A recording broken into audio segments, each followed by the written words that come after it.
मित्रों, ज्ञान प्रवाह के द्वारा प्रस्तुत भारत की खोज की श्रृंखला में आपका स्वागत है। आज हम CBSE NCERT के द्वारा अनुमोदित भारत के प्रथम प्रधानमंत्री द्वारा लिखित कक्षा अष्टमी के लिए हिंदी की पूरक पाठ्य पुस्तक भारत की खोज के द्वितीय अध्याय तलाश के तृतीय भाग में भारत की विविधता और एकता एवं जन संस्कृति अंश को लेकर आए हैं। आइए पाठ का वाचन सुनते हैं। तलाश से भारत की विविधता और एकता। भारत की विविधता अद्भुत है, प्रकट है, वह सतह पर दिखाई पड़ती है और कोई भी उसे देख सकता है। इसका ताल्लुक शारीरिक रूप से भी है और मानसिक आदतों और विशेषताओं से भी। बाहर से देखने पर उत्तर पश्चिमी इलाके के पठान और सुदूर दक्षिण के वासी तमिल में बहुत कम समानता है। उनकी नस्लें भिन्न हैं, हालांकि उनके भीतर कुछ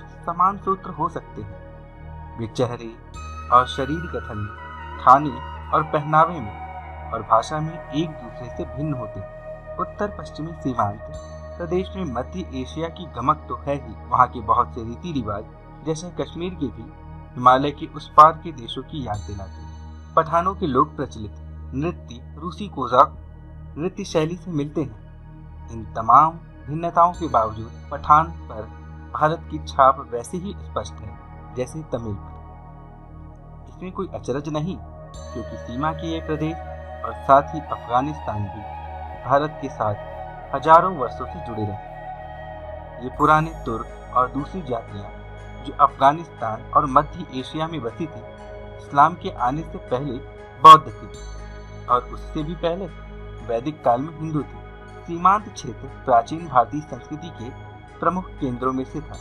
अब भी स्मारकों और मठों के ढेरों ध्वस्त अवशेष उसमें बिखरे हैं। विशेष रूप से तक्षशिला के महान विश्वविद्यालय की, जो 2000 वर्ष पहले अपनी प्रसिद्धि की चरम सीमा पर था। सारे भारत के साथ ही एशिया के विभिन्न भागों से विद्यार्थी यहाँ खिंचे आते थे। धर्म परिवर्तन से अंतर जरूर आया, पर उन क्षेत्रों के लोगों ने जो मानसिकता विकसित कर ली थी वह पूरी तरह से नहीं बदल सकी। पठान और तमिल दो चरम उदाहरण हैं। बाकी की स्थिति कहीं इन दोनों के बीच में है। सबकी अपनी अलग अलग विशेषताएं हैं, पर सब पर इससे भी गहरी छाप भारतीयता की है। यह जानकारी बेहद हैरत में डालने वाली है कि बंगाली, मराठी, गुजराती, तमिल, आंध्र, उड़िया, असमी, कन्नड़, मलयाली, हिंदी, पंजाबी, पठान, कश्मीरी, राजपूत और हिंदुस्तानी भाषा भाषी जनता से बसा हुआ विशाल मध्य भाग कैसे सैकड़ों वर्षों से अपनी अपनी अलग पहचान बनाए रहा। इसके बावजूद इन सबके गुण-दोष कमोबेश एक से हैं। इसकी जानकारी पुरानी परंपरा और अभिलेखों से मिलती है। साथ ही इस पूरे दौरान वे ऐसे भारतीय बने रहे जिनकी राष्ट्रीय विरासत एक ही थी और उनकी नैतिक और मानसिक विशेषताएं भी समान थी। प्राचीन चीन की तरह प्राचीन भारत अपने आप में एक दुनिया थी, एक संस्कृति और सभ्यता थी जिसने तमाम चीजों को आकार दिया। विदेशी प्रभाव आए और अक्सर उस संस्कृति को प्रभावित करके उसी में जज्ब हो।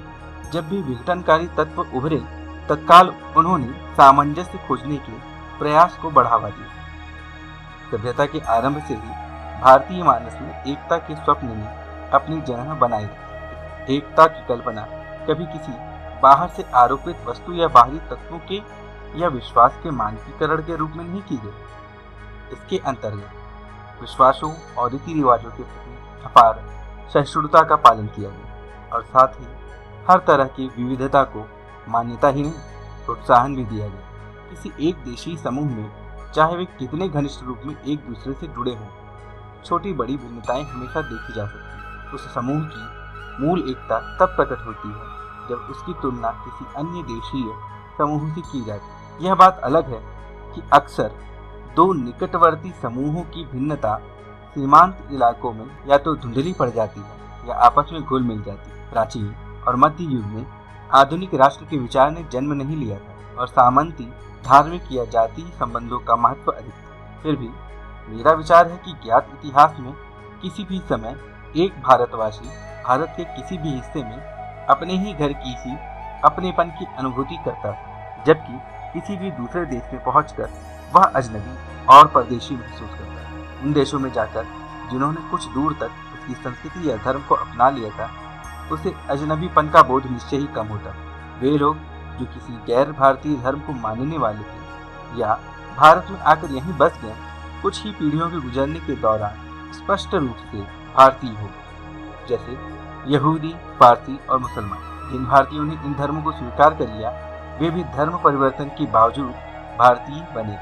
आज जब राष्ट्रीयतावाद की अवधारणा कहीं अधिक विकसित हो गई है, विदेशों में भारतीय अनिवार्य रूप से एक राष्ट्रीय समुदाय बनाकर विभिन्न कारणों से एकजुट होकर रहते हैं। भले ही उनमें भीतरी मतभेद हो, एक हिंदुस्तानी ईसाई कहीं भी जाए, उसे हिंदुस्तानी ही माना जाता है। इस प्रकार किसी हिंदुस्तानी मुसलमान को तुर्की, अरब, ईरान या किसी भी अन्य देश में जहां इस्लाम धर्म का प्रभुत्व हो, हिंदुस्तानी ही समझा जाता है।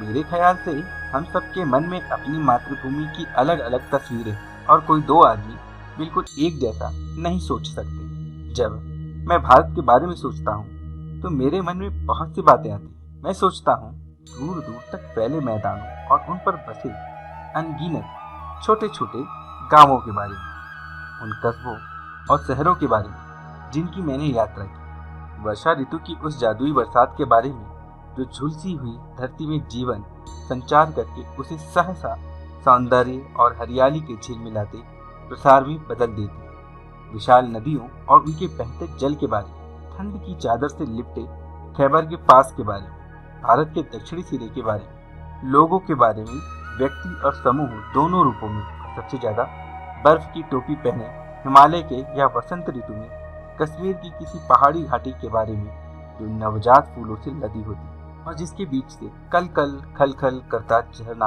रहता है। हम अपनी पसंद की तस्वीर बनाते हैं और उसे सहेज कर रखते हैं। जन संस्कृति। मैंने वर्तमान समय में भारतीय जनता के गतिशील जीवन नाटक को देखा। ऐसे अवसर पर मैं अक्सर उन सूत्रों को खोज लेता था जिनसे उनका जीवन अतीत में बंधा है, जबकि उनकी आंखें भविष्य पर टिकी रहती।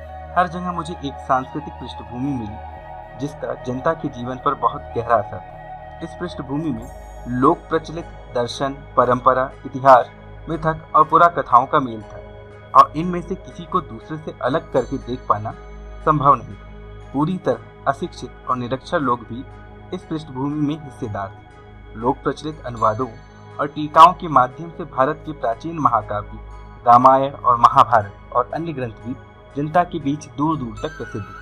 हर घटना, कथा और उनका नैतिक अर्थ लोकमानस पर अंकित था और उसने उन्हें समृद्ध और संतुष्ट बनाया। अनपढ़ ग्रामीणों को सैकड़ों पद याद थे और अपनी बातचीत के दौरान वे बार बार या तो उन्हें उद्धृत करते थे या फिर किसी प्राचीन रचना में सुरक्षित किसी ऐसी कहानी का उल्लेख करते थे जिससे कोई नैतिक उपदेश निकलता हो।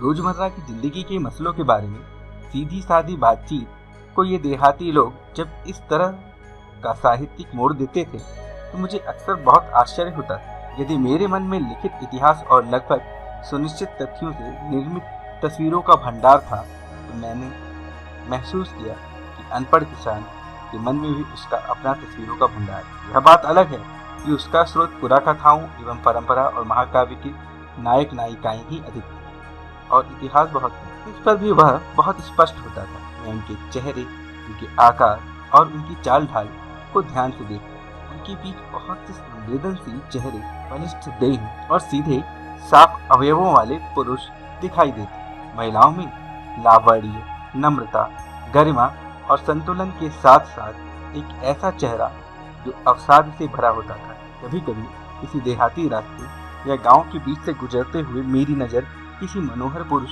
या सुंदर स्त्री पर पड़ती तो मैं विस्मय विमुक्त हो जाता। वे मुझे पुराने भित्ति चित्रों की याद दिलाते थे। मुझे इस बात से हैरत होती थी कि उन तमाम भयानक कष्टों के बावजूद जिनसे भारत युगों तक गुजरता रहा, आखिर यह सौंदर्य कैसे टिका और बना रहा। इन लोगों को साथ लेकर हम क्या नहीं कर सकते, बशर्ते इनकी हालात बेहतर हो और इनके पास कुछ करने के ज़्यादा अवसर। चारों ओर गरीबी और उससे पैदा होने वाली अनगिनत विपत्तियाँ फैली थी और इसकी छाप हर माथे पर जिंदगी को कुचल कर विकृत और भयंकर रूप दे दिया गया था। इस विकृति से तरह तरह के भ्रष्टाचार पैदा हुए और लगातार अभाव और असुरक्षा की स्थिति बनी रहने लगी। यह सब देखने में सुखद नहीं था, पर भारत की असलियत यही थी। परिस्थितियों को समर्पित भाव से स्वीकार करने की प्रवृत्ति प्रबल थी, और साथ ही एक प्रकार की नम्रता और भलमनसाहत थी जो हजारों वर्ष की सांस्कृतिक विरासत की देन थी, जिसे बड़े से बड़ा दुर्भाग्य भी नहीं मिटा पाए। मित्रों, ये था भारत की खोज के द्वितीय अध्याय तलाश से भारत की विविधता और एकता तथा जन संस्कृति का अंश। आशा है यह अंश आपके लिए उपयोगी सिद्ध हो। धन्यवाद। अगले अंक में पुनः मिलेंगे, तब तक के लिए नमस्कार।